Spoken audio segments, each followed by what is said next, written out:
Hello everyone, विद्युत study channel पर आपका स्वागत है। विद्युत स्टडी चैनल पर आज हम लेके आए हैं 5000 प्रश्नों की मेगा सीरीज का सेट नंबर 9। सेट नंबर 1 से 8 तक आपको देखना है तो आप प्ले लिस्ट में जाइए। आप प्ले लिस्ट में यूपीपीसीएल TG2 का प्रैक्टिस सेट नाम से प्ले लिस्ट में सेव है। तो 1 से लेके 8 तक आप क्वेश्चन को देखना चाहते हैं तो प्ले लिस्ट में जाइए और वहां से देखिए। तो विद्युत स्टडी चैनल को ज़्यादा से ज़्यादा शेयर, सब्सक्राइब और लाइक करिए और बेल आइकन को दबाना ना भूलिए। घंटी को दबाएंगे तभी आपको इन्फॉर्मेशन मिलेगी न्यू अपडेट की विद्युत स्टडी चैनल के। ठीक, और ये 5000 मेगा प्रश्नों की जो सीरीज चलाई जा रही है ये कंटिन्यू चलाई जा रही है। आपको कंटिन्यू 1 से 2 वीडियो डेली मिलते भी हैं। प्लस आप इसको लगातार देखिए और साथ में प्रैक्टिस करिए। ठीक, तो चलिए हम आज आपको शुरू करते हैं। लेकिन यह आपका इस सीरीज को देखने से पहले आपको एक काम करना है, कॉपी और पेन लेके बैठ जाना है, क्योंकि बिना कॉपी पेन के आपका काम नहीं होने वाला है। बहुत सारे लोग हैं ऐसे सिर्फ वीडियो को सुनते हैं, सुनेंगे तो कोई मतलब नहीं निकलेगा, क्योंकि कोई मतलब ना निकलने का मतलब है कि आप ऐसे सुनेंगे भूल जाएंगे। यहाँ पे जो भी डाटा आपको बताया जाता है, जो भी आपको लग रहा है कि नहीं हमें नहीं याद है, उसको आप नोट करिए। ठीक, तो चलिए आज का पहला प्रश्न है, निम्न में से किस विधि में धारा के रासायनिक प्रभाव का प्रयोग नहीं किया जाता है? तो निम्न में से किस विधि में धारा के रासायनिक प्रभाव का प्रयोग नहीं किया जाता है? तो बताइए आपका क्या है। पहला आपका है इलेक्ट्रोप्लेटिंग, दूसरा आपका है सेल, तीसरा है धातु शोधन में, चौथा है इनमें से कोई नहीं। तो कौन सा ऑप्शन सही होगा बोलिए। इलेक्ट्रोप्लेटिंग, सेल में, धातु शोधन में। तो यहाँ पे चलिए हम आपको बता रहे हैं इसका ऑप्शन आपका सही होगा। तो इसका जो ऑप्शन सही है, इनमें से कोई नहीं। कह रहा है कि निम्न में से किस विधि में धारा के रासायनिक प्रभाव का प्रयोग नहीं किया जाता है? इनमें से कोई नहीं है आपका। अब इलेक्ट्रोप्लेटिंग का नाम सुने ही होंगे। इसके बाद नेक्स्ट है सेल और सेल। तो थोड़ा सा हम इलेक्ट्रोप्लेटिंग का बता दे रहे हैं। इलेक्ट्रोप्लेटिंग में आपकी प्योर डीसी सप्लाई की जरूरत पड़ती है। इलेक्ट्रोप्लेटिंग किसे कहते हैं इसको बता रहे हैं। देखिए, इलेक्ट्रोप्लेटिंग का मतलब होता है कि आपको जैसे रोल्ड गोल्ड का नाम बहुत आप सुने होंगे, रोल्ड गोल्ड। इसमें इलेक्ट्रोप्लेटिंग में जो आपकी जरूरत होती है वो आपकी प्योर डीसी सप्लाई की जरूरत पड़ती है। किसकी जरूरत पड़ती है? प्योर डीसी सप्लाई, शुद्ध आपके डीसी सप्लाई की जरूरत पड़ती है किसमें? इलेक्ट्रोप्लेटिंग में। दूसरा, इलेक्ट्रोप्लेटिंग में जो आपका यहाँ पे जैसे लेप चढ़ाया जाता है, इलेक्ट्रोप्लेटिंग का मतलब लेप चढ़ाया। जैसे आप रोल्ड गोल्ड का नाम सुने होंगे। रोल्ड गोल्ड में क्या होता है कि उस पे सोने का कलर चढ़ा दिया जाता है। एक्चुअल में वह सोना नहीं होता है, लेकिन उस पे हम इलेक्ट्रोप्लेटिंग करके सोने का कलर चढ़ा देते हैं। ठीक, तो वहां पे आपका क्या हो जाता है, इलेक्ट्रोप्लेटिंग की प्रोसेस करते हैं। तो फर्स्ट इसमें पूछा था इलेक्ट्रोप्लेटिंग में हमें कौन सी सप्लाई की जरूरत पड़ती है? तो इलेक्ट्रोप्लेटिंग में हमें प्योर डीसी सप्लाई की जरूरत पड़ती है। सेल का नाम बहुत फेमस है, सेल। ठीक, देखिए सेल आपका है कि सेल से हमें, इसमें क्या होता है, सेल से हमें केमिकल एनर्जी से हमें कौन सी एनर्जी प्राप्त होती है? Electrical energy. सेल से हमें केमिकल एनर्जी, रासायनिक ऊर्जा कन्वर्ट होती है किसमें? इलेक्ट्रिकल एनर्जी में। और जो हमारा सेल होता है या दो प्रकार का होता है, एक होता है प्राइमरी सेल और एक होता है आपका सेकेंडरी सेल। ठीक, एक आपका प्राइमरी सेल और एक आपका सेकेंडरी सेल। अब इसमें एक चीज बहुत महत्वपूर्ण है, सेल की जो आपकी दक्षता होती है वो आपकी एम्पियर आवर, सॉरी, सेल की जो आपकी कैपेसिटी मेजर की जाती है एम्पियर आवर या मिली एम्पियर आवर। ठीक, अगर इसमें एक क्वेश्चन पूछा जाता है कि सेल की कौन सी इफिशियंसी ज्यादा होती है, तो वाट आवर इफिशियंसी ज्यादा होती है या एम्पियर आवर इफिशियंसी ज्यादा होती है? तो सेल के आपके एम्पियर आवर इफिशियंसी ज्यादा होती है, ampere hour greater than watt hour. ठीक है, इसके बाद सेल आपके दो प्रकार के, प्राइमरी और secondary cell.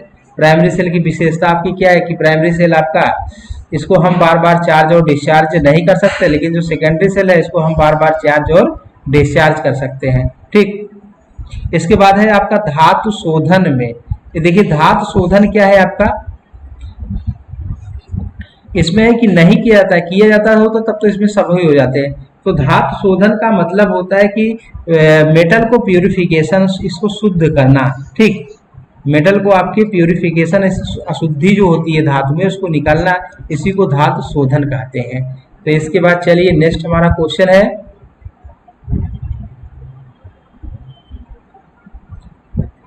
Next 104 number. 104 number में है कि एक अच्छा सेल वह होता है, उसका पहला ऑप्शन है आंतरिक प्रतिरोध कम हो,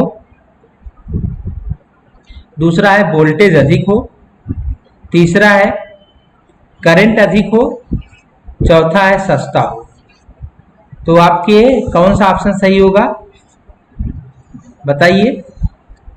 एक आपका अच्छा सेल वह सेल होता है जिसका क्या आपका होना चाहिए, आंतरिक प्रतिरोध कम होना चाहिए, वोल्टेज अधिक होगा तो उसको सेल को अच्छा सेल आप बोलेंगे, या करंट अधिक हो तो उसको अच्छा सेल बोलेंगे, या सस्ता हो तो उसको आप अच्छा सेल बोलेंगे। तो बताइए इसमें कौन सा ऑप्शन सही होगा। चलिए इसका हम आपको बता रहे हैं, इसको बता रहे हैं। देखिए एक अच्छा सेल वह सेल होता है जिसका आंतरिक प्रतिरोध कम होता है। एक अच्छा सेल वह सेल होता है जिसका आंतरिक प्रतिरोध कम होता है। ठीक, इसका जो ऑप्शन नंबर होगा, ऑप्शन नंबर 1 सही होगा।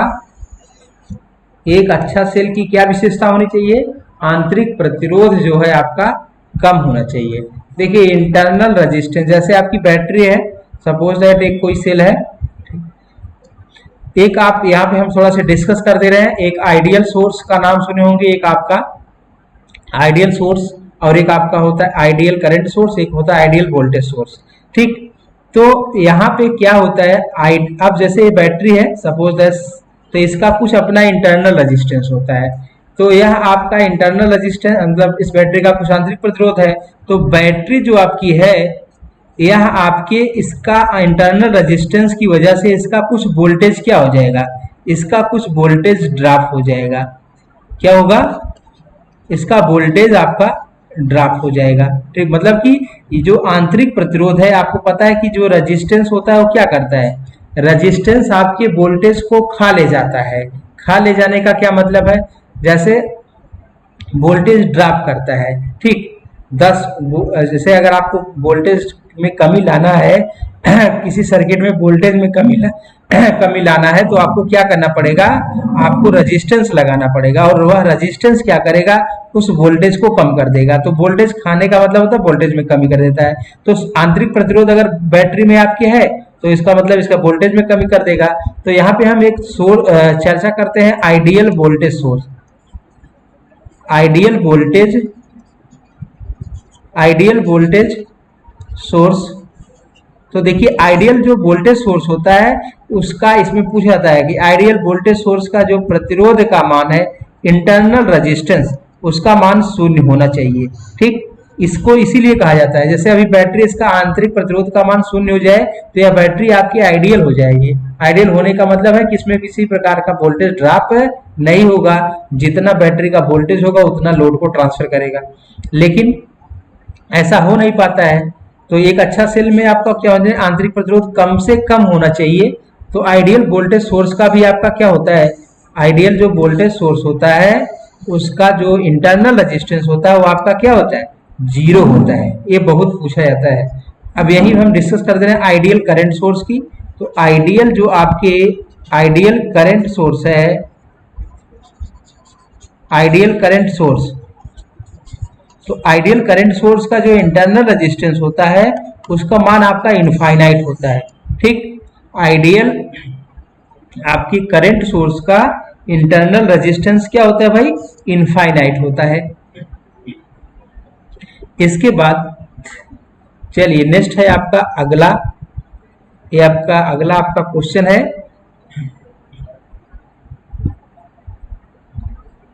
5 नंबर कि 105 दिए गए ये 1.5 वोल्ट के सेलों से 3 वोल्ट की घंटी को बजाने के लिए 3 वोल्ट की घंटी को बजाने के लिए उन्हें किस क्रम में जोड़ा जाएगा? तो बताइए किस क्रम में जोड़ेंगे। 1.5 वोल्ट के आपके पास सेल है, 1.5 वोल्ट का सेल है, तो आपके 1.5 वोल्ट के सेल को 3 वोल्ट की घंटी बजाना है, तो आपको क्या करना पड़ेगा बताइए। सीरीज में सेलों को जोड़ना पड़ेगा या समांतर में जोड़ना पड़ेगा। आपके पास 2 सेल हैं, सेलों की संख्या बता दे रहे हैं, 2 सेल हैं, ठीक। मिश्रित करना पड़ेगा, मिश्रित का मतलब होता है सीरीज और समांतर दोनों का मिक्स, और चौथा आपका है उपरोक्त सभी। तो बताइए इसमें कौन सा ऑप्शन सही होगा। हमने इसके पहले वाले लेक्चर में एक बताया है, जब सेलों को आप सीरीज में जोड़ेंगे, सेलों को कैसे जोड़ेंगे, सीरीज में। सेलों को जब सीरीज में जोड़ा जाता है तो किसका मान बढ़ता है, वोल्टेज का मान। सेलों को जब सीरीज में जोड़ा जाता है तो वोल्टेज का मान बढ़ता है। सेलों को जब पैरेलल में जोड़ा जाता है, पैरेलल में जब जोड़ा जाएगा तो किसका मान बढ़ेगा, करंट का मान। किसका मान बढ़ता है, करंट का मान बढ़ता है, ठीक है भाई। तो यहाँ पे आपको क्या करना, आपको बढ़ाना किसका मान है, वोल्टेज का मान बढ़ाना है। तो अब आपके पास 1.5 वोल्ट का 2 सेल अवेलेबल है, तो 1.5 वोल्ट के 2 सेल को आप जोड़ेंगे, तो 1.5 वोल्ट का जब 2 सेल सीरीज में जोड़ेंगे तो आपको 3 वोल्ट मिल जाएगा ना। इसका मतलब इसका ऑप्शन कौन सा सही होगा, इसका ऑप्शन सही है सीरीज में, ठीक। चलिए, और मिक्स में जोड़ते हैं, जब मिक्स आप जोड़ेंगे तो आपको दोनों मिलेगा बढ़ा, वोल्टेज भी बढ़ा मिलेगा और करंट भी बढ़ा मिलेगा। इसके बाद नेक्स्ट आपका है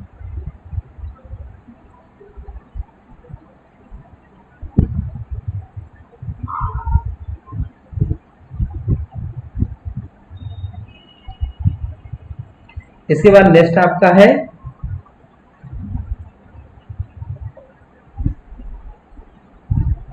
लेड एसिड शीट में प्लेट शार्ट होने से बचाने के लिए आपको क्या करना पड़ता है। जो आपका है प्लेट शार्ट होने से बचाने के लिए, लेड एसिड बैटरी में प्लेटें शार्ट होने से बचाने के लिए क्या करते हैं, क्या प्रयोग करते हैं आप। तो पहला आपका ऑप्शन है दोहरी प्लेट, दूसरा आपका है सेपरेटर, तीसरा है इलेक्ट्रोलाइट, चौथा है आपका कवर।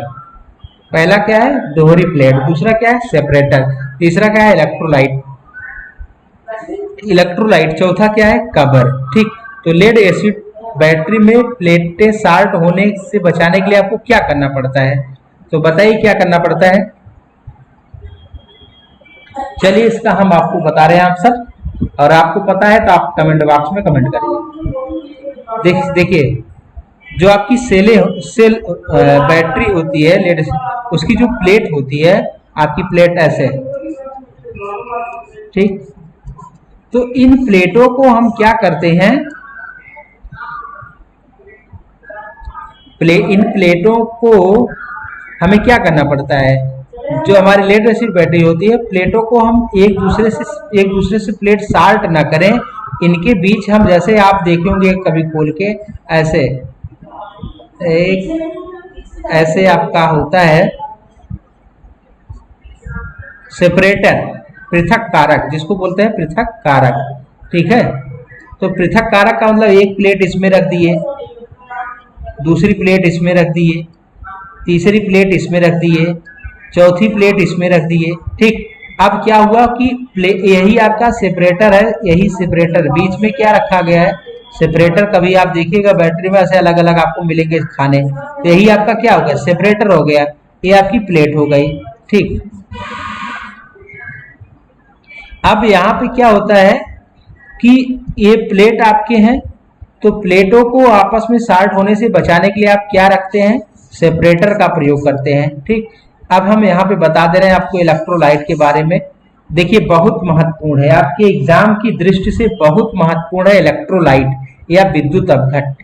आपको हम एक लेक्चर लेके आएंगे बैटरी का, जिसमें हम बैटरी की पूरी डिटेल बताएंगे। तो यहाँ पे हम आपको बता दे रहे, देखिए जो आपका लेड एसिड बैटरी है, इसमें हम H2SO4 डाइल्यूट H2SO4 और प्लस इसमें वाटर, पानी का इस्तेमाल करते हैं। ठीक, तो इसमें जो इलेक्ट्रोलाइट होता है H2SO4 डाइल्यूट और पानी का इस्तेमाल होता है। लेकिन आपको जो आपके जैसे नीफे सेल है, नीफे है, निकिल आयरन सेल है, आपके बोल्टी सेल, डेनियल सेल, ये सब सेल, मतलब कि जितने भी आपके सेल हैं, चाहे प्राइमरी सेल हो चाहे सेकेंडरी सेल है, आपको पता होना चाहिए कि किस सेल का इलेक्ट्रोलाइट किसका बना होता है। एक चीज, दूसरा आपको पता होना चाहिए कि उसकी पॉजिटिव प्लेट किसकी बनी होती है, निगेटिव प्लेट किसकी बनी होती है। ठीक, उसके बाद आपको पता होना चाहिए जो हमारा कंटेनर है, कंटेनर का मतलब जिसमें हम इलेक्ट्रोलाइट को रखते हैं। कंटेनर का मतलब बाहरी बर्तन होता है जिसमें हम इलेक्ट्रोलाइट अर्थात विद्युत अपघट्ट को रखेंगे, इसी में हम प्लेट को डालते हैं। ठीक, इसको आपको पता होना चाहिए किसका बना होना चाहिए। ठीक, इसके बाद यहाँ पे आपको दोहरी प्लेट का मतलब प्लेट आपकी दोहरी, और यहाँ पे और एक चीज आपको एक कंडीशन मिलती है, जो हमारी प्लेटें होती हैं। अब इसमें आप एक होता है कि जैसे H2SO4 है, इसमें एक पॉजिटिव, जैसे 11-12, ऐसा नहीं है कि 11-12 आप बोलते 24 प्लेट की बैटरी, 12 प्लेट की बैटरी, इस प्रकार से नहीं। इसमें आपको मिलेगा विषम। विषम का मतलब एक आपके 10 होगा 10 प्लेट, तो दूसरा आपका 11 प्लेट होगा। ठीक, अब इसी में एक आपका होता है कि किसी में आप पॉजिटिव की संख्या बढ़ाते हैं, मतलब कि पॉजिटिव संख्या अगर 10 है तो निगेटिव की 11 है, और किसी आप बैटरी में, आप विस्तार से इसको हम बताएंगे बैटरी वाले टॉपिक में, और किसी में आप निगेटिव की संख्या कम होती है तो पॉजिटिव की संख्या ज्यादा होती है। इसका मतलब है जैसे आपके 10 आपके पॉजिटिव प्लेट है तो 11 आपके निगेटिव प्लेट, या इसमें 10 आपके निगेटिव प्लेट तो 11 आपकी पॉजिटिव प्लेट, इस प्रकार का क्रम हम रखते हैं। ठीक है, चलिए इसके बाद नेक्स्ट आपका अगला क्वेश्चन है।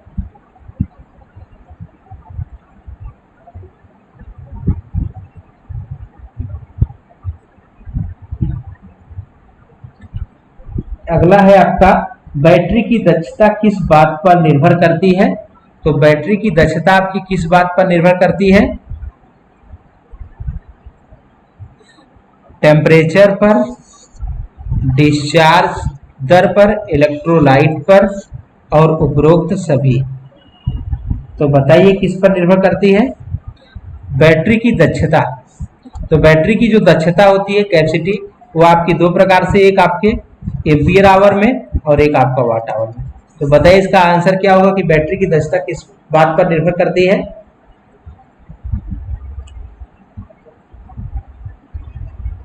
चलिए इसका आंसर हम आपको बता रहे हैं। देखिए जो बैटरी की दक्षता होती है वह आपके टेम्परेचर पर भी निर्भर करती है, डिस्चार्ज रेट पर भी निर्भर करती है, और इलेक्ट्रोलाइट पर भी निर्भर करती है, उपरोक्त सभी।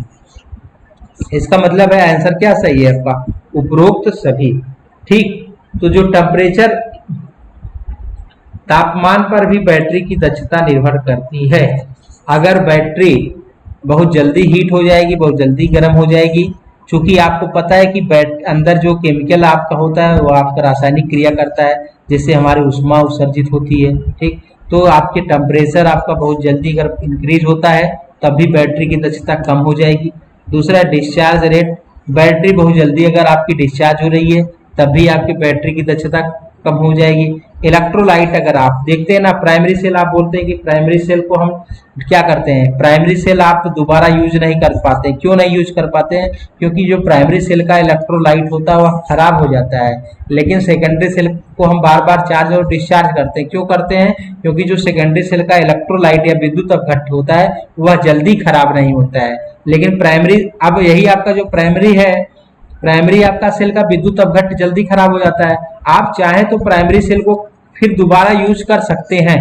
ऐसा नहीं है, प्राइमरी सेल को भी हम दोबारा यूज कर सकते हैं, लेकिन उसमें प्रॉब्लम क्या है, जितना हम उसको खर्चा करेंगे उससे बढ़िया है कि नई बैटरी हम ले लें। कभी इसके पहले कुछ समय पहले एक खेल चला था, और वह खेल अगर आप ध्यान दिए होंगे तो मिला होगा, खेले भी होंगे बैटरी से रिलेटेड। एक जैसे एलईडी की छोटी छोटी एलईडी को जलाते थे बच्चे, निरमा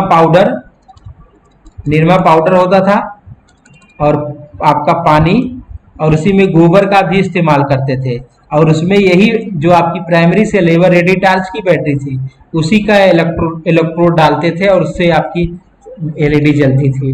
तो प्राइमरी सेल को भी हम कर सकते हैं बार बार चार्ज डिस्चार्ज, लेकिन क्या है कि वो हमारा कास्ट ज्यादा पड़ता है, इसीलिए हम उसको यूज नहीं करते, एक बार यूज करने के बाद फेंक देते हैं। ठीक, इसके बाद नेक्स्ट आपका क्वेश्चन है, देखिए एक इसके बाद नेक्स्ट आपका क्वेश्चन है कि आपका नेक्स्ट क्वेश्चन है, पूरी तरह से चार्ज लेड एसिड बैटरी, पूरी एक क्वेश्चन यहाँ से शुरू है, पूरी तरह से चार्ज लेड एसिड बैटरी का पता लगाने के लिए निम्न में से कौन सी जांच करेंगे? तो बताइए इसमें आपकी कौन सी जांच करेंगे?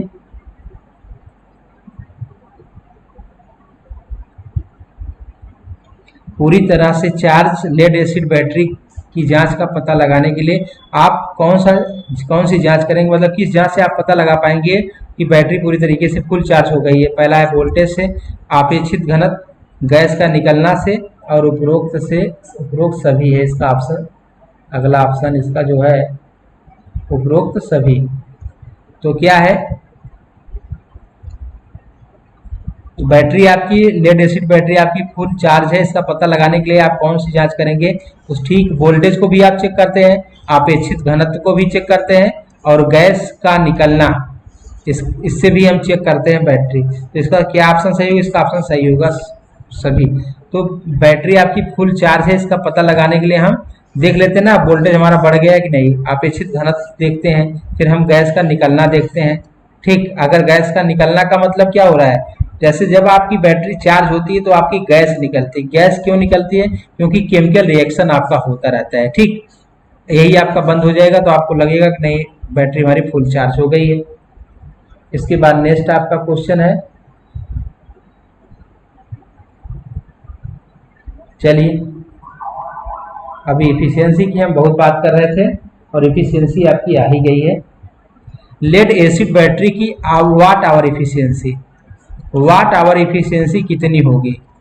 लेड एसिड बैटरी की वाट आवर इफिशियंसी होती है तो आपकी कितनी होती है वाट आवर इफिशियंसी? 60%, 70%, 80% और आपकी 90%। तो कितनी होगी बताइए? इसका क्या ऑप्शन होगा? लेड एसिड बैटरी की वाट आवर इफिशियंसी होती है तो इसका ऑप्शन हम आपको बता रहे हैं, देखिए इसका ऑप्शन सही है 80%। लेड एसिड बैटरी की वाट आवर इफिशियंसी कितनी होती है? 80%। अब एक चीज निश्चित है कि जो इसकी लेड एसिड बैटरी की एम्पियर आवर इफिशियंसी होगी वह आपकी कितनी होगी? 80% से ज्यादा होगी। 80% से ज्यादा होगी 80 से। अब इसकी 85, 90 इस प्रकार से मिलेगी आपको। तो लेड एसिड बैटरी की वाट आवर इफिशियंसी 80%, तो इसकी मान के चलिए कि 85% या 90% होती है। ठीक, कौन? Ampere hour efficiency. तो हमेशा कौन इफिशियंसी बड़ी होती है? Ampere hour greater than watt hour. ठीक, इफिशियंसी निकालने के लिए आपको आउटपुट अपॉन इनपुट यूज करते हैं। और इसके बाद नेक्स्ट आपका अगला क्वेश्चन है, अगला आपका क्वेश्चन है निम्न में से आवेश का प्रतीक चिन्ह क्या है? तो आवेश का प्रतीक चिन्ह आपको हम बता दे रहे हैं।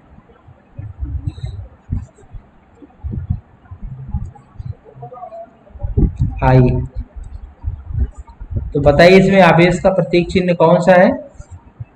आवेश का प्रतीक चिन्ह, चलिए हम इसका आंसर बता रहे हैं, आवेश का प्रतीक चिन्ह क्यू है। ठीक है, क्यू से प्रदर्शित करते हैं और Q equal to I T होता है। Q इक्वल टू क्या होता है? I T.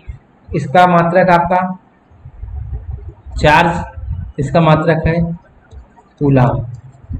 एक तो कूलाम है चार्ज का मात्रक, आवेश का मात्रक कूलाम है, दूसरा मात्रक है आपके एम्पियर सेकेंड। एम्पियर सेकेंड या एम्पियर आप घंटा भी बोल सकते, कोई जरूरी नहीं एम्पियर सेकेंड ही, एम्पियर घंटा भी आपका होता है, क्योंकि टाइम है, टाइम को आप कुछ भी आप कर सकते हैं, घंटा, मिनट, सेकेंड, माइक्रो सेकेंड, मिली सेकेंड, कुछ भी। तो इसका आपका मात्रक है एम्पियर सेकेंड या एम्पियर आवर या एम्पियर मिली सेकेंड, एम्पियर माइक्रो सेकेंड, कुछ भी, ठीक। इसके बाद एक दूसरा क्यू का फार्मूला यहीं पे मिलता है, क्यू बराबर आपका होता है एन ई। क्यू बराबर आपका क्या होता है एन ई। इसके बाद नेक्स्ट है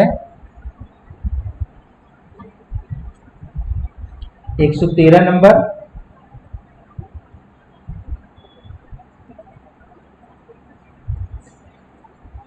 एक 250 वाट का हीटर 15 मिनट तक 230 वोल्ट की सप्लाई पर चलने पर कितनी ऊष्मा जूल में उत्पन्न करेगा?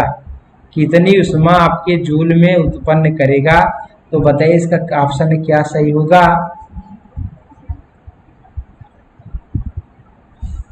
इसका ऑप्शन क्या सही होगा? पहला, दूसरा, तीसरा, चौथा। तो बताइए इसका, अगर पता है तो कमेंट बॉक्स में कमेंट करिए। चलिए इसका हम बता रहे हैं आपको। और देखिए यहाँ पे क्या दिया है, W 250 वाट, ठीक। टाइम T बराबर किया दिया है 15 मिनट, और V बराबर आपको दिया है 230 वोल्ट, ठीक। तो आपके पास एक आपका फार्मूला आपके पास है, P = V² बाई R या S = I² RT, ठीक।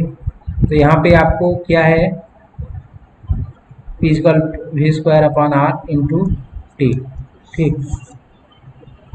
तो इससे आप निकालेंगे P = V² इंटू T से, T का टाइम है, V आपका वोल्टेज है, R आपका, तो R आपका रेजिस्टेंस है, ठीक।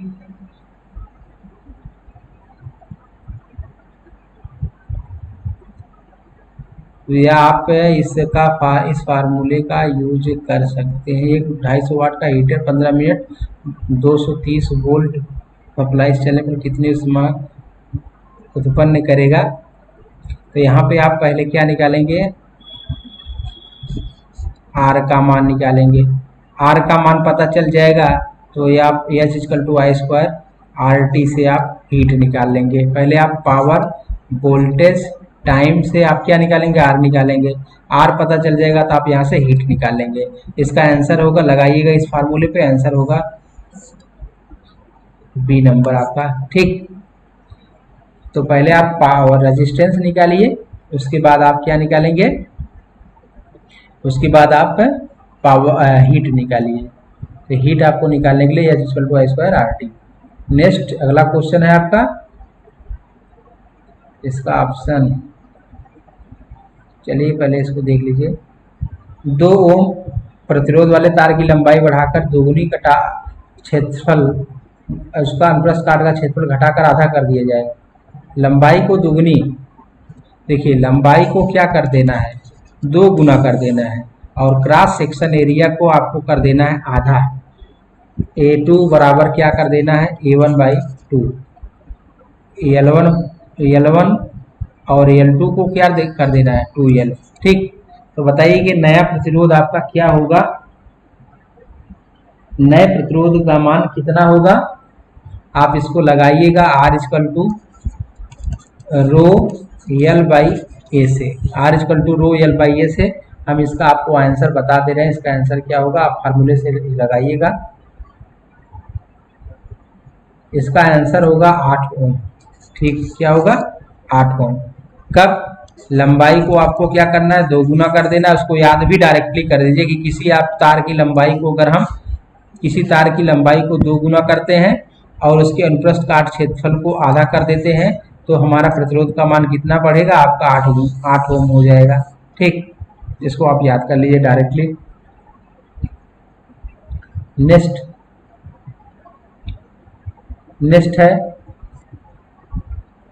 प्रतिरोध। निम्न में से प्रतिरोध ताप गुणांक का प्रतीक चिन्ह है। प्रतिरोध ताप गुणांक का प्रतीक चिन्ह बताइए। फाई है, अल्फा है, पाई है, आपका गामा है।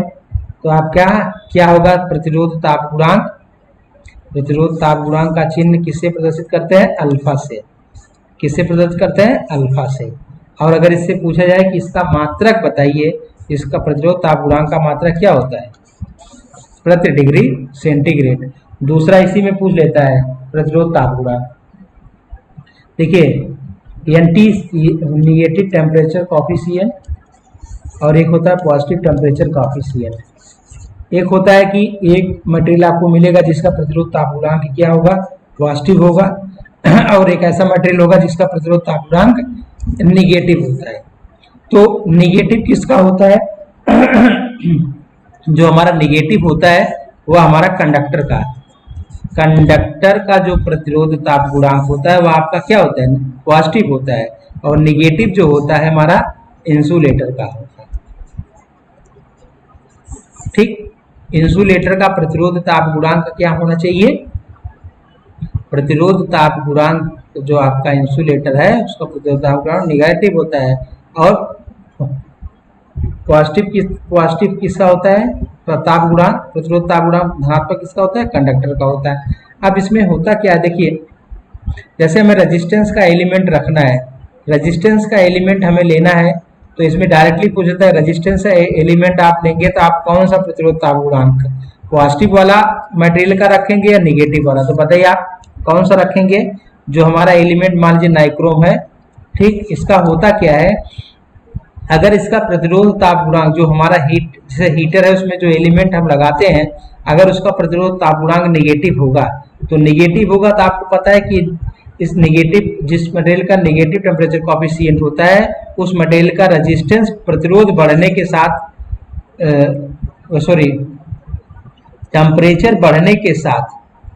टेम्परेचर बढ़ने के साथ उस मटेरियल का रेजिस्टेंस क्या हो जाएगा? घट जाता है। इसीलिए हम हीटर में जो भी मटेरियल यूज करेंगे हीटर का एलिमेंट में, उसका प्रतिरोध ताप गुणांक क्या होना चाहिए? धनात्मक होना चाहिए। क्यों?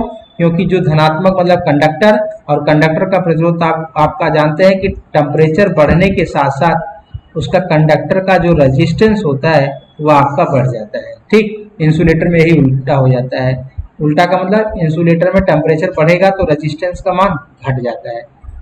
चलिए इसके बाद नेक्स्ट 116 नंबर में है 1 केजी मीटर बराबर कितने जूल होता है?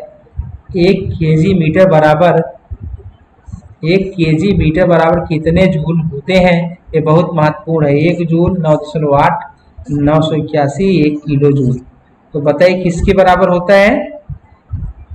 1 केजी मीटर कितने की आपकी जूल के बराबर होते हैं? तो ये आपका होता है 9.8। इसका ऑप्शन नंबर सही है बी, 9.8। इसके बाद नेक्स्ट आपका 117 नंबर है। 117 नंबर में आपका है निम्न में से कैलोरी किसका मात्रक है? तो कैलोरी किसका मात्रक? भार का, शक्ति का, ऊष्मीय ऊर्जा का या यांत्रिक ऊर्जा का? तो किसका मात्रक है? आपके ऊष्मीय ऊर्जा का। इसका ऑप्शन नंबर सी सही है। ऊष्मीय ऊर्जा का जो कैलोरी का जो मात्रक होता है वो आपका है ऊष्मीय ऊर्जा। ठीक है। इसके बाद नेक्स्ट आपका 118 नंबर। 118 नंबर में है लेड एसिड सेल का पूर्ण चार्ज अवस्था में विद्युत वाहक बल कितना होता है? लेड एसिड सेल का पूर्ण चार्ज अवस्था में विद्युत वाहक बल का मान कितना होता है? तो आपका 1.8 2 वोल्ट, आपके 2.5 वोल्ट। तो पूर्ण चार्ज अवस्था में सेल का विद्युत वाहक बल का मान कितना होता है? चलिए इसका हम बता दें आपको आंसर। अगर आपको पता है तो कमेंट बॉक्स में कमेंट करिए। इसका जो आंसर होता है वो आपका 2.2 वोल्ट होता है। कब? फुल चार्ज अवस्था में। और यही आपके डिस्चार्ज अवस्था में 1.8 वोल्ट। ठीक, 1.8 वोल्ट होता है डिस्चार्ज अवस्था में, पूर्ण चार्ज अवस्था में 2.2 वोल्ट। सेल को आप डिस्चार्ज अवस्था में नहीं रखेंगे। अगर सेल को हम डिस्चार्ज अवस्था में रख देते हैं तो इलेक्ट्रोलाइट हमारा जो होता है वह ठोस रूप में होने लगता है, जिससे कि हमारी क्रिया नहीं हो पाती है। चलिए इसके बाद नेक्स्ट,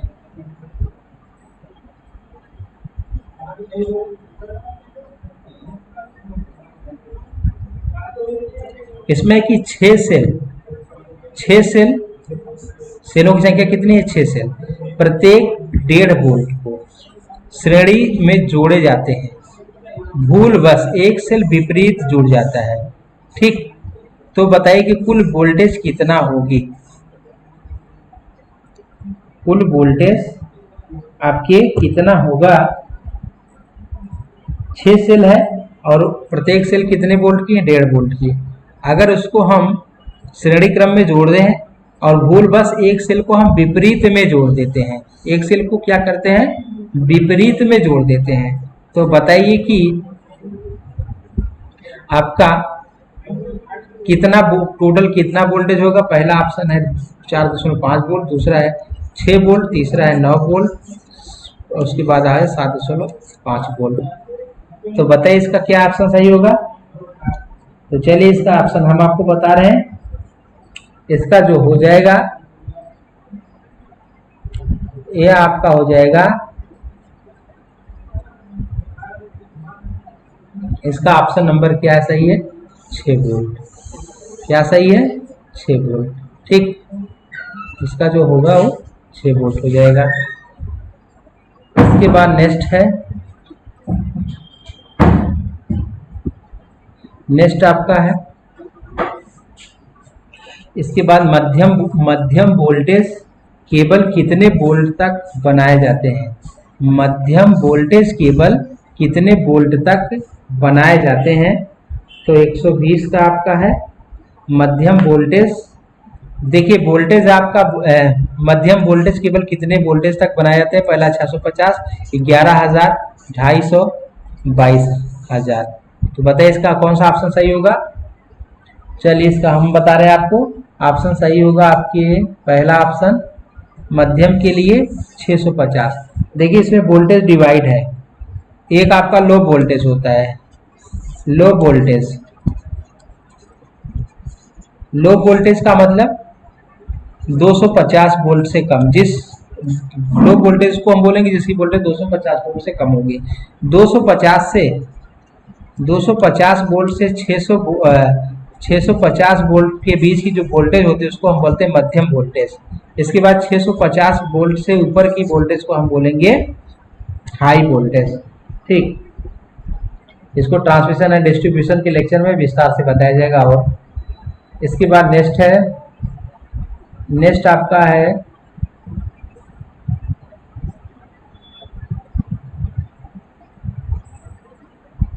इसके बाद आपका है एल्युमिनियम की वस्तु को जोड़ने के लिए किस सोल्डर का प्रयोग किया जाता है? इसका ऑप्शन हम आपको लिख दे रहे हैं, एल्युमिनियम की वस्तु को जोड़ने के लिए, एल्युमिनियम की वस्तु को जोड़ने के लिए किस सोल्डर का प्रयोग किया जाता है? तो हम इसका ऑप्शन थोड़ा सा नहीं सही लिखा गया है, ऑप्शन लिख दे रहे हैं। पहला ऑप्शन है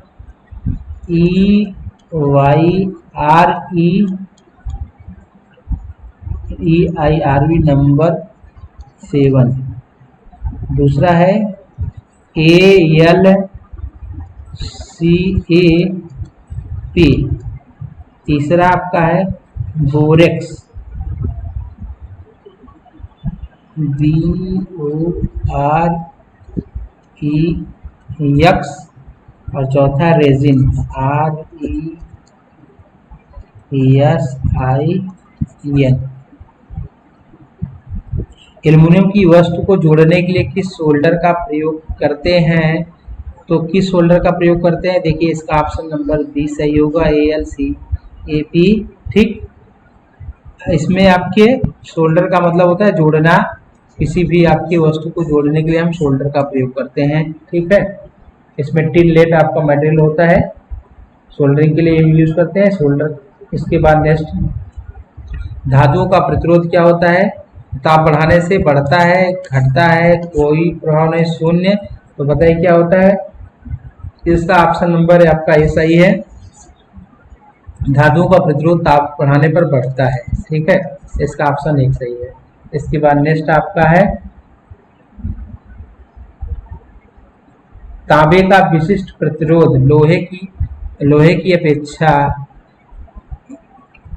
तांबे का विशिष्ट प्रतिरोध लोहे की अपेक्षा होता है। तांबे का विशिष्ट प्रतिरोध लोहे की अपेक्षा क्या होता है?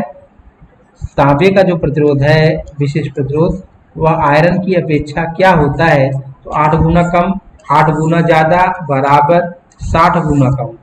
तो इसमें क्या होता है, इसको आपको याद रखने ला डायरेक्टली। देखिए, तांबे का विशिष्ट प्रतिरोध लोहे की अपेक्षा 8 गुना कम होता है। विशिष्ट प्रतिरोध का मान 8 गुना कम होगा। तांबे का विशिष्ट प्रतिरोध कम होता है, लोहे का विशिष्ट प्रतिरोध ज्यादा होता है। तो कितने गुना?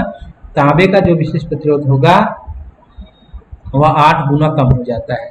ठीक, जैसे आपके तांबे का जो विशिष्ट प्रतिरोध होगा, इसका मान अगर 1 ओम मीटर, सपोज दैट है, कोई वैल्यू मैं सपोज समझाने के लिए ले रहा हूँ। लोहे का तो हो जाएगा 8 ओम मीटर, 8 गुना का डिफरेंस होता है। ठीक, इसके बाद नेक्स्ट आपका है विशिष्ट प्रतिरोध का मात्रक वगैरह आप पता है, इस पर निर्भर करता है। इसके बाद है बल्ब का जलना विद्युत धारा का कौन सा प्रभाव है? बल्ब का जलना विद्युत धारा का कौन सा प्रभाव है? बताइए इसका ऑप्शन। बल्ब का जलना विद्युत धारा का कौन सा प्रभाव है? बल्ब का जलना विद्युत धारा का कौन सा प्रभाव है? स्थिर वैद्युत, रासायनिक, ऊष्मीय, किरण प्रभाव। तो चलिए इसका ऑप्शन सही है, ऊष्मीय प्रभाव। जो आपका बल्ब जलता है वो आपकी ऊष्मा के कारण जलता है। क्यों ऊष्मा के कारण? देखते हैं, जो उसमें टंगस्टन यूज होता है उसका लगभग मेल्टिंग पॉइंट आपके 3300 डिग्री सेंटीग्रेड होता है लगभग। ठीक, अप्रोक्सीमेट वैल्यू। नेक्स्ट, परमाणु नाभिक में पाए जाते हैं। परमाणु नाभिक में पाए जाते हैं। तो परमाणु के नाभिक में क्या पाए जाते हैं भाई? देखिए, परमाणु है, परमाणु का नाभिक, उसके बाहर आपके इलेक्ट्रॉन चक्कर लगाते हैं। प्रोटॉन व इलेक्ट्रॉन, न्यूट्रॉन व प्रोटॉन, न्यूट्रॉन व इलेक्ट्रॉन, प्रोटॉन। देखिए, परमाणु के नाभिक यही नाभिक है। ठीक, नाभिक। तो इस नाभिक में आपके प्रोटॉन और न्यूट्रॉन पाए जाते हैं। और नाभिक के बाहर क्या करते हैं? इलेक्ट्रॉन जो होते हैं नाभिक के बाहर चक्कर लगाते हैं। इसको हम के एल एम एन से प्रदर्शित करते हैं। 2, 8, 18, 32 इसके रूप में हम डिवाइड करते हैं, फिर हम बैलेंस ही निकालते हैं। ठीक है, तो प्रोटॉन और न्यूट्रॉन नाभिक में पाए जाते हैं, बाहर आपके इलेक्ट्रॉन।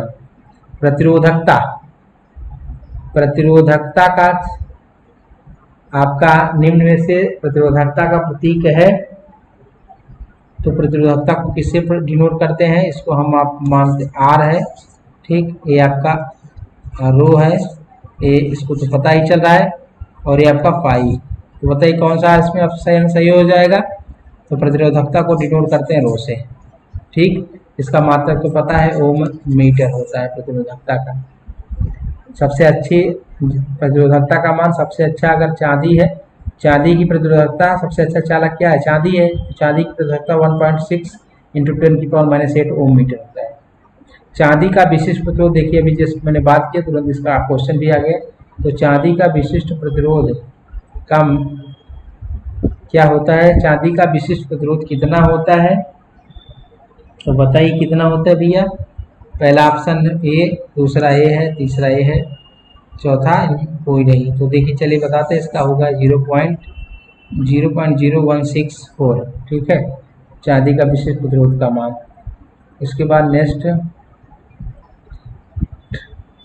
ट्रिकलिंग चार्जिंग किस दोष को, ट्रिकलिंग चार्जिंग किस दोष को दूर करने के लिए किया जाता है? ट्रिकलिंग चार्जिंग, ट्रिकल चार्जिंग इसको है। ट्रिकल चार्जिंग जो है किस दोष को दूर करने के लिए किया जाता है? सल्फेशन, बकलिंग, कोरोजन, स्थानिक। सल्फेशन, बकलिंग, कोरोजन, आपके लोकलाइजेशन फॉल्ट इसको बोलते हैं, स्थानिक। तो किसको दूर करने के लिए आपके किया जाता है? ट्रिकल चार्जिंग किस दोष को दूर करने के लिए किया जाता है? देखिए इसका आंसर सही है, सल्फेशन। ट्रिकल चार्जिंग हम जैसे क्या होता है, जैसे बैटरी हो आपकी है, बहुत दिन तक आप उसके डिस्चार्ज रूप में पड़ी रखेंगे, तो जो हमारा जो विद्युत अपघट होता है वह आपका एक ठोस रूप ले लेता है। तो ठोस रूप ले लेगा तो फिर क्या होगा, रासायनिक क्रिया होगी नहीं।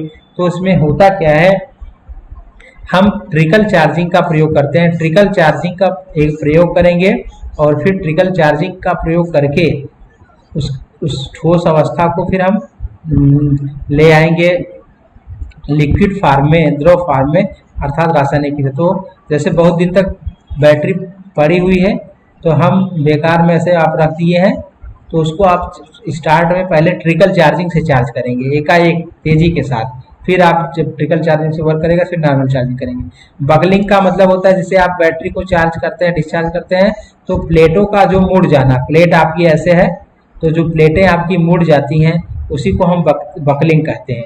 लोकलाइजेशन या स्थानीय क्रिया, ये आपके स्थानीय फॉल्ट होता है, एक कोरोजन का भी इफेक्ट होता है। ठीक, इसके बाद नेक्स्ट है, नेक्स्ट आपका 130 नंबर, 5 सेल 1.5 वोल्ट आंतरिक प्रतिरोध 0.25 ओम श्रेणी में जोड़े जाने पर कुल आंतरिक प्रतिरोध का मान बताइए।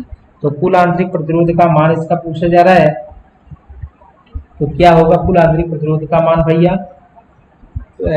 5 सेल 1.5 वोल्ट की आंतरिक 1.5 वोल्ट की है, 5 सेल प्रत्येक की वोल्टेज कितना, 1.5 वोल्ट, आंतरिक प्रतिरोध का मान कितना है 0.25 ओम। तो श्रेणी में जोड़े जाने पर कुल प्रतिरोध, अब आपको पता है कि श्रेणी में जोड़ने पर हम टोटल रेजिस्टेंस का मान जुड़ जाता है। तो पहला ऑप्शन ए है, दूसरा ए है, तीसरा ए है, चौथा ए है। इसमें सब काम झाम दिया है, सिर्फ यही, इसी से आप मतलब रखिए। इस अब जैसे बैटरी श्रेणी में जुड़ रही तो इसका मतलब रेजिस्टेंस भी श्रेणी में जुड़ेगा, तो रेजिस्टेंस श्रेणी में जुड़ेगा, इसका मतलब सब आप जोड़ देंगे, तो इसका ऑप्शन सही होगा 1.25। ठीक, इसका ऑप्शन क्या सही होगा 1.25। इसके बाद नेक्स्ट आपका अगला है 132, हाँ, नेक्स्ट है चुंबक की 1 मिनट बता रहे हैं हम आपको, 132 नंबर है। चुंबक कीपर किस धातु से निर्मित होता है? चुंबक कीपर किस धातु से निर्मित होता है? चुंबक कीपर किस धातु से निर्मित होता है? ठीक, कार्बन स्टील से, एल्निको है, नर्म लोहा से और सिलिकॉन स्टील से। ठीक, नर्म लोहा से और सिलिकॉन स्टील से। तो बताइए किससे निर्मित होता है आपका?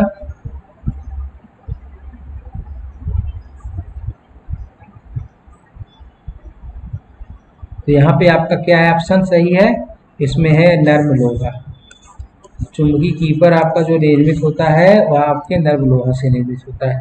ठीक, इसके बाद नेक्स्ट है फ्लक्स। फ्लक्स का प्रतीक आपको बताना है। फ्लक्स का प्रतीक क्या होगा?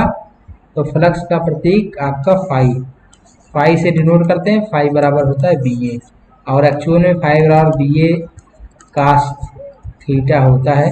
ठीक, 90, फाई का मान जब 90 होगा तो BA फ्लक्स का मान 0 हो जाता है।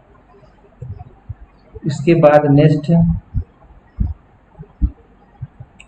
इसके बाद आपका अगला है, अगला क्वेश्चन है, निम्न में से हेलिक्स का नियम क्या ज्ञात करने के लिए प्रयोग किया जाता है? हेलिक्स का नियम क्या ज्ञात करने के लिए प्रयोग किया जाता है?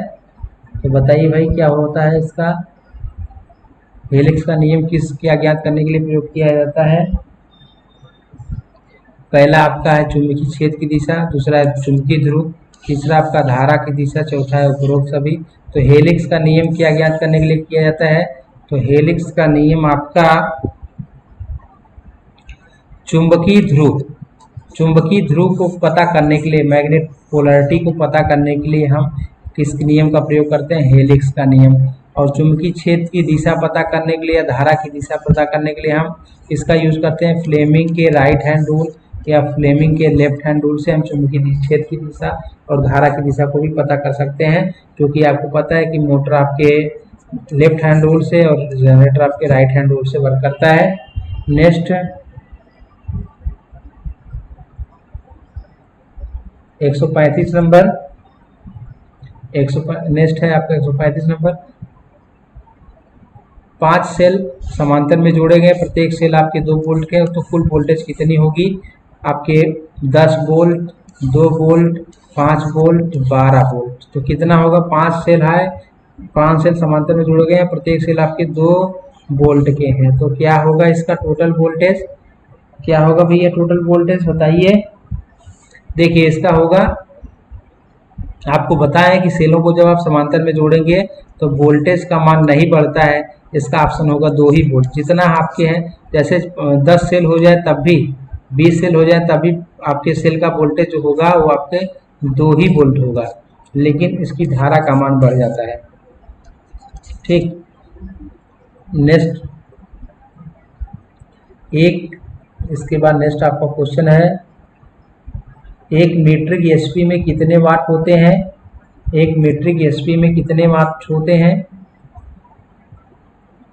पहला आपका ऑप्शन है 1.34, 1.36, 735.5, 746।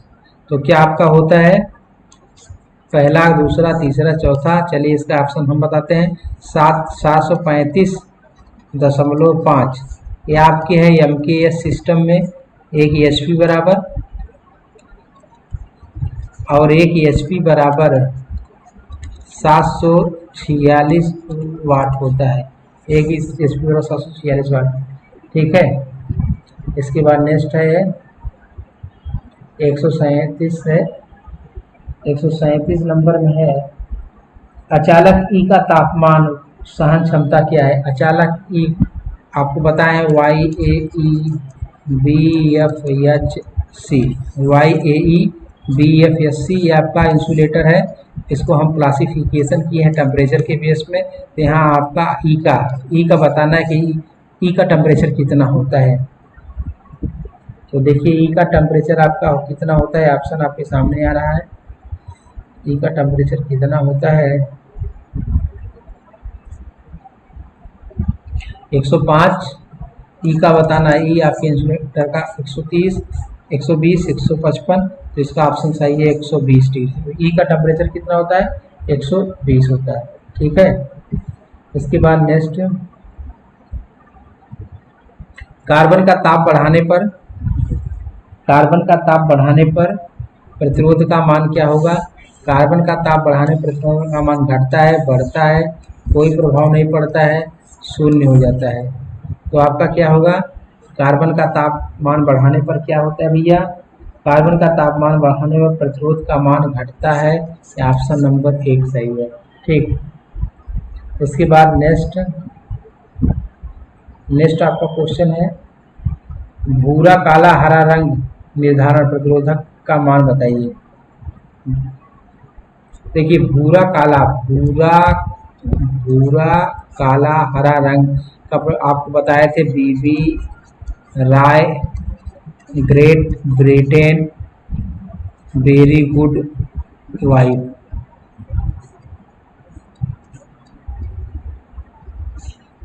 बीबी Roy, great Britain, very good wife, इसी से आप 0, 1, 2, 3, 4, 5, 6, 7, 8, 9। ठीक, अब इसी से आप पहला जो कलर है और दूसरा जो कलर है, B B Roy black, brown, red, orange, yellow, green, आपके ब्लू, वायलेट, ग्रे आपके, ठीक, वाइट।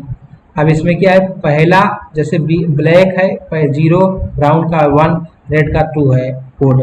तो पहले और दूसरे कलर को आपको क्या रखना है, पहले और दूसरे कलर का आपको अंक रखना है। ठीक, ब्राउन का मतलब 1 हो गया, इस प्रकार से। अब ब्लैक है, ब्लैक का मतलब आपको ब्लैक ब्राउन, तो ब्लैक का मतलब 0। अब इसमें देखिए हरा का क्या मतलब है भैया, हरा का मतलब 5, तो आपको 10 गुणे 10 की घाते 5। ठीक, यही आपको रखना है, तो अब आपका क्या हो जाएगा, इसका जो प्रतिरोध का मान, अब इसमें गोल्ड सिल्वर होता तो उसका कुछ वेरिएशन रखते हैं प्लस माइनस में। ठीक, तो यहाँ पे तो कुछ है नहीं गोल्ड सिल्वर, तो यहाँ पे क्या हो जाएगा, अब 10 गुणे 10 की घाते 5, तो इसको हम लिख सकते हैं 1 गुणे 10 की घाते 6 ओम। तो इसको हम लिख सकते हैं ना 1 मेगा ओम, 1 मेगा ओम। तो इसका आंसर सही होगा 1 मेगा ओम, ये मेगा ओम होगा इसका मान। इसके बाद नेक्स्ट आपका है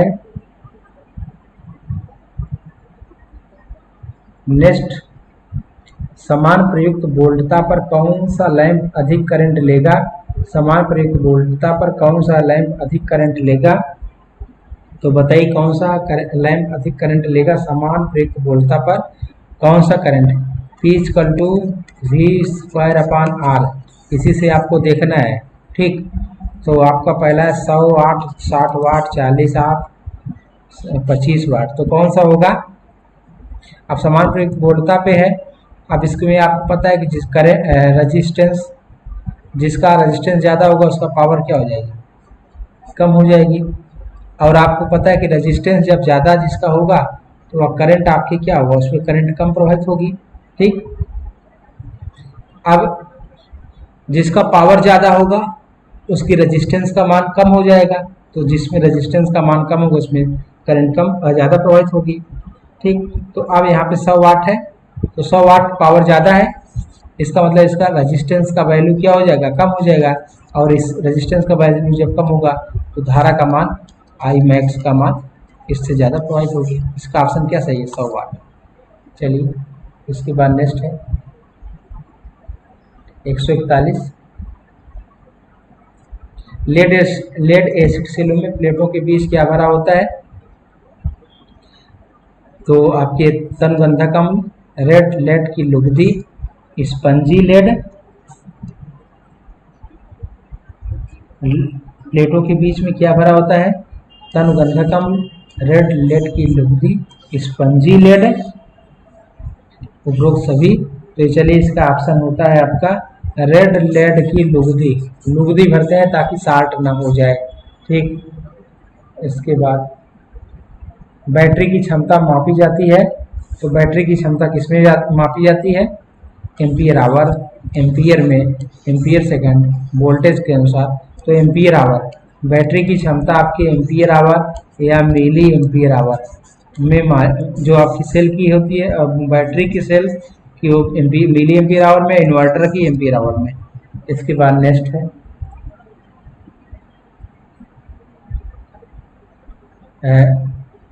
निम्न में से फ्लक्स घनत्व को V से डिनोट करते हैं। तो फ्लक्स घनत्व का मात्रक क्या है, फ्लक्स घनत्व का मात्रक क्या है आपकी SI सिस्टम में। ठीक, पहला है वेबर, दूसरा मैक्सवेल, तीसरा है वेबर प्रति मीटर स्क्वायर, चौथा है एम्पियर टन। 144। हाँ, तो आपका क्या है भैया, ये आपका यहाँ से 144 नंबर क्वेश्चन शुरू है। ठीक, यहाँ से 144 नंबर क्वेश्चन शुरू है, यहाँ से शुरू है कौन सा, 144 नंबर। ठीक, तो बताइए इसमें क्या ऑप्शन सही होगा। इसका जो ऑप्शन सही होगा आपका होगा वेबर प्रति मीटर स्क्वायर। B बराबर 5/A, इसी से निकाल सकते हैं फ्लक्स का मात्रक वेबर और मीटर स्क्वायर। ठीक, नेक्स्ट विद्युत चुंबकों के निर्माण में प्रयुक्त धातु। तो विद्युत चुंबक के निर्माण में हम कौन सी धातु प्रयोग करते हैं, विद्युत चुंबक के निर्माण में हम कौन सी धातु प्रयोग करते हैं। तो पहला है नर्म लोहा, दूसरा है फौलाद, तीसरा है एल्यूमिनियम, चौथा है एल्यूमेक्स। तो आपका क्या ऑप्शन सही है, नर्म लोहा। विद्युत चुंबक के निर्माण में प्रयोग करते हैं नर्म लोहा या सॉफ्ट आयरन। ठीक, इसके बाद है कार्क स्क्रू का नियम प्रयोग क्या ज्ञात करने के लिए किया जाता है। कार्क स्क्रू का प्रयोग क्या ज्ञात करने के, विद्युत धारा, चुंबकीय क्षेत्र दिशा, चालक के घुमाव की दिशा। और नेक्स्ट है आपके उपरोक्त सभी। अगला आपका क्या है, उपरोक्त सभी। तो कार्क के स्क्रू का नियम जो होता है, इससे हम चुंबकीय क्षेत्र की दिशा को ज्ञात करते हैं। यही ऑप्शन आपका सही हो जाएगा। चुंबकीय क्षेत्र जैसे जिधर आप कार्क का मतलब जो आप पेच का नियम जिसको बोलते हैं, इसी के बेस पे। नेक्स्ट प्रेरित धारा उसी का विरोध करती है जिसके कारण पैदा होती है। इसका रूल फैराडे, फ्लेमिंग, लेंज, उपरोक्त सभी। तो आपका इसका आंसर सही होगा लेंज का नियम। ठीक, नेक्स्ट रिलेक्टेंस। रिलेक्टेंस का एसआई मात्रक क्या होता है? रिलेक्टेंस या इसको बोलते हैं प्रतिष्ठम। रिलेक्टेंस का एसआई मात्रक क्या होता है? रिलेक्टेंस का एसआई मात्रक आपका क्या है भाई?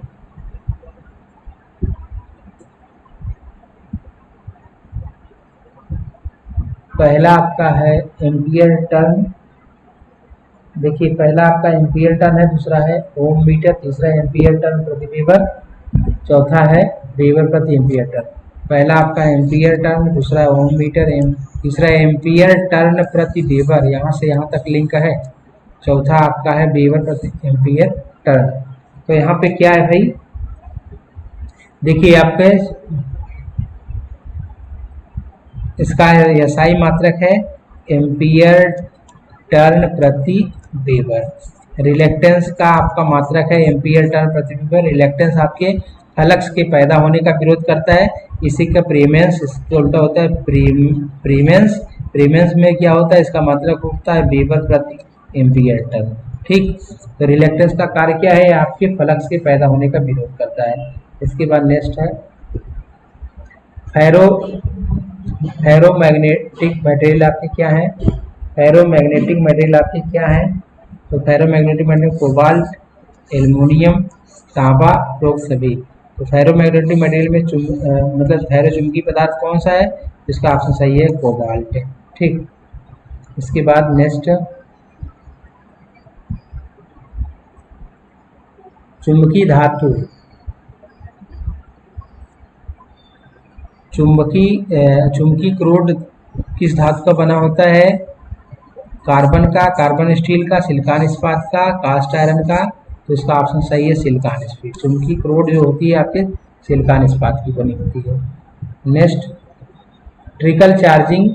ट्रिकल चार्जिंग में सामान्यतः करंट का मान कितना प्रतिशत दी जाती है? ट्रिकल चार्जिंग में सामान्यतः करंट कितना प्रतिशत दी जाती है? सामान्य करंट का कितना प्रतिशत करंट दी जाती है? तो 3%, 5%, 10%, 100%।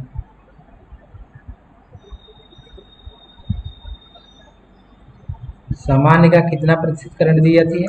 तो 3%। ट्रिकल चार्जिंग आपको बताया कि बैटरी बहुत दिन तक रखी रहेगी, उसको हम चार्ज करने के लिए ट्रिकल चार्जिंग का प्रयोग करते हैं। नेक्स्ट नेक्स्ट है आपका एक प्रेस 230 वोल्ट 5 एम्पियर की करंट लेता है, तो पावर बताइए। इसका पावर ज्ञात करने के लिए फार्मूला आपके पास है P=VI।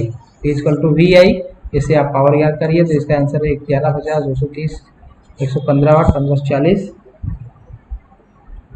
तो इसका आंसर क्या होगा भैया?